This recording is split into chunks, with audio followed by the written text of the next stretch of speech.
আজ বানাবো ডিমের কষা। ডিম ভাজা হচ্ছে।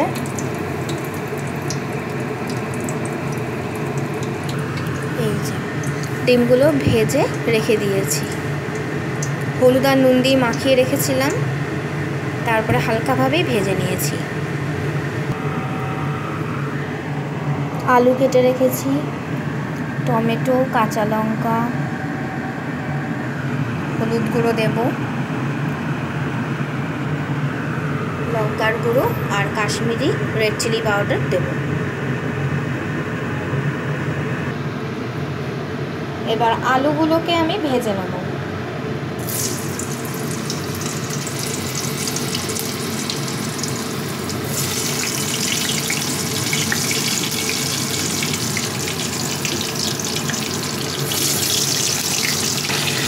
সমস্ত আলু দিয়ে দিয়েছি, এবার ভাজব।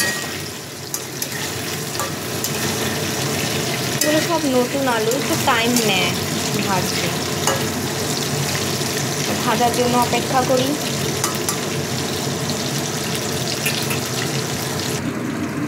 পেঁয়াজ বাটা, আদা বাটা, পেঁয়াজ আর রসুন একসাথেই বেটে নেওয়া হয়েছে। আমি ঢাকা দিয়েই ভাজছি, তাড়াতাড়ি হয়ে যাবে ভাজা। আলুগুলো ভাজা হয়ে গেছে, এবার একটা একটা করে আমি তুলে নেব।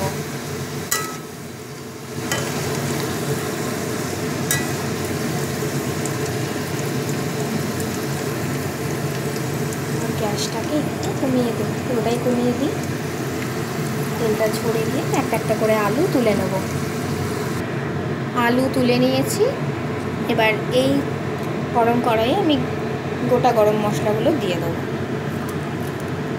তেজপাতা দিলাম, লবঙ্গ, ছোট এলাচ,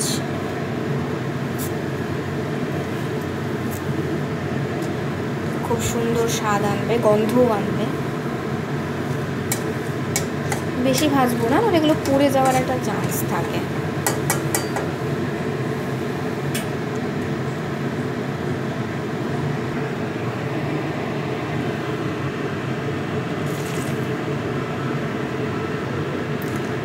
চিনি ব্যবহার করলাম। এটা ব্যবহার করার কারণ একটাই, অনেকে কালার চায়। বেশি লঙ্কার গুঁড়ো না দিয়ে এই চিনিটা দিয়ে যদি গরম তেলে দেওয়া যায়, এটা ক্যারামেলাইজড হয়, একটা ব্রাউনিশ কালার এসে যাবে। তেলের কালার কেমন চেঞ্জ হয়ে যাচ্ছে, নিজের থেকেই খুব সুন্দর একটা গাঢ় রং নিয়ে আসবে, খুব সুন্দর গাঢ় রং নিয়ে আসবে। অত বেশি লঙ্কার গুঁড়ো দিতেই হবে না।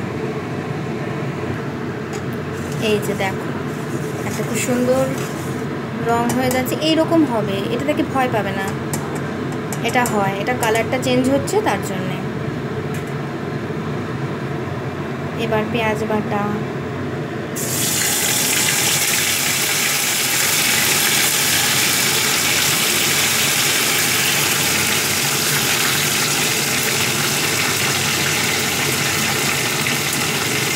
আদা বাটা,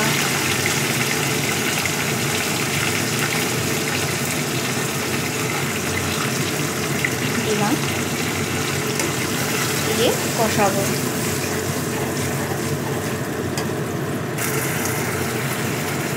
তেল ছাড়ছে, দেখো আমি কিন্তু এখনও কোনো মশলা দিইনি, তাতেই কি সুন্দর কালার এসে গেছে।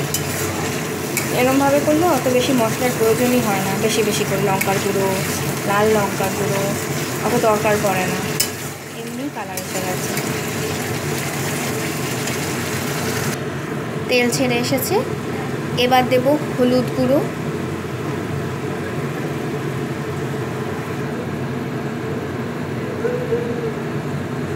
লঙ্কার গুঁড়ো,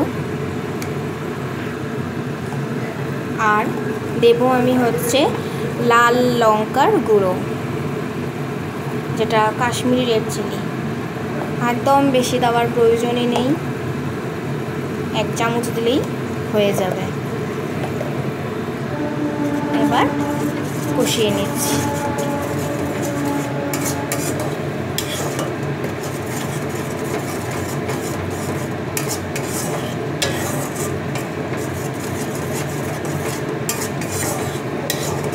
এবার এই কষানোর সময় নুন দিয়ে দিচ্ছি, সুন্দর আরও ভালো কালার আসবে। 1 চামচ, 2 চামচ। এবার ভালো করে নুনটাকে মিশিয়ে নেব।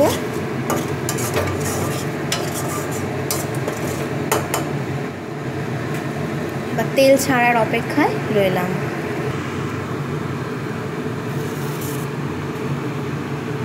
এবার যে টমেটো কেটে রেখেছিলাম, কাঁচা লঙ্কা, সেগুলো দিয়ে দিলাম।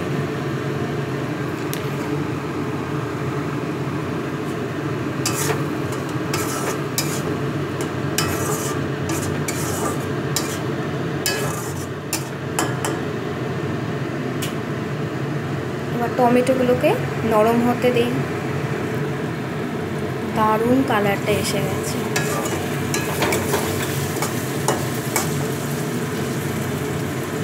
টমেটো আর একটু হবে নরম, না হয়েই গেছে। হ্যাঁ, নরম হয়ে গেছে।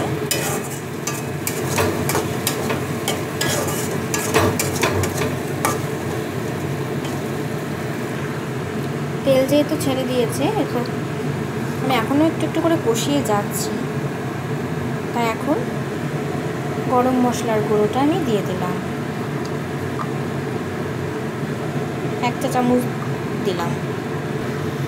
দেখো, বেশি মশলাও দিইনি আমি। লাল লঙ্কার গুঁড়ো, এমনি লঙ্কার গুঁড়ো, ওই পদ্ধতিতে তোমরাও করবে, এরকমই সুন্দর কালার আসবে। দেখো, তেল অলরেডি ছেড়েই দিয়েছে। এবার যাতে মশলাটা লেগে না যায়, আমি তাই একটু জল দিয়ে দিচ্ছি। বেশ ভালো মতন কষে এসছে। এবার আমি দিয়ে দেব যে আলুগুলো আমি ভেজে রেখেছিলাম সেইগুলো। এই যে আলুগুলো ভেজে রেখেছিলাম,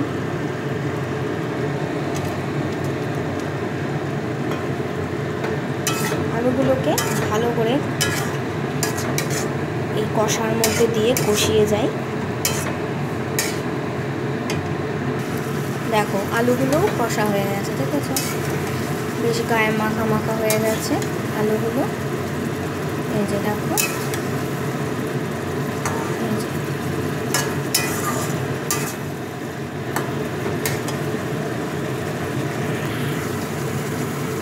এবার ডিম ভাজাগুলো দিয়ে দেবো।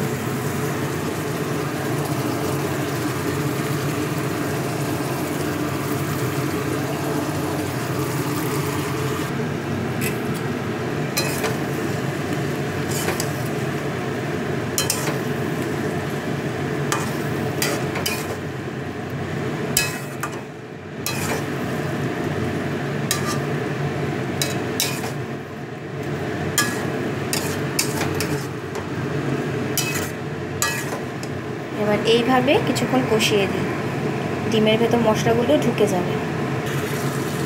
দেখো, চারিদিক দিয়ে কেমন মশলা থেকে তেল বেরিয়ে যাচ্ছে। এবার এই মশলাগুলোতে লেগে না যায় কড়াইতে, তাই সামান্য জল দিলাম, কারণ আমি এটা ঝোল করব না, আমি এটা একটু মাখা মাখা কষা কষা রাখবো।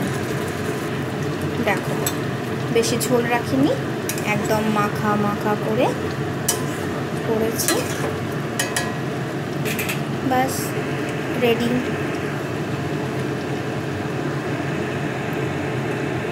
ভালো লাগলে শেয়ার করো, লাইক করো, আর আমার চ্যানেলটাকে সাবস্ক্রাইব করো। Thank you.